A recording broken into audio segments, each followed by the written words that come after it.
Qatar पर Israeli हमले के बाद अरब के सभी देश अपनी आजादी और हिफाजत को लेकर चिंता में हैं। आने वाले वक्त के खतरे को ध्यान में रखते हुए सऊदी अरब ने एक बड़ा फैसला लिया है। सऊदी अरब और पाकिस्तान ने आपसी सुरक्षा को लेकर समझौता किया है। पहले अरब के ज्यादातर देश अपनी सुरक्षा के लिए अमेरिका पर निर्भर थे और अभी भी इन देशों में अमेरिकन सैनिक मौजूद हैं। इस समझौते से साफ मालूम होता है कि अमेरिका के ऊपर से अरब देशों का भरोसा खत्म हो रहा है।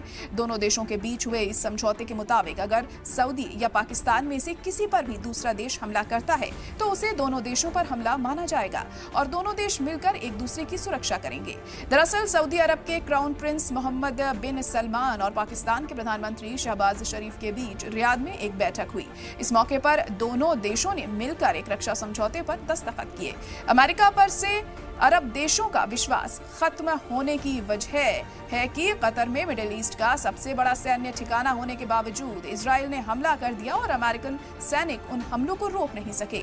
लोगों का कहना है कि इजरायली हमले के बारे में अमेरिका को पहले से ही मालूम था, लेकिन अमेरिका ने कतर से ज्यादा इजराइल को अहमियत दी और हमले को नहीं रोका।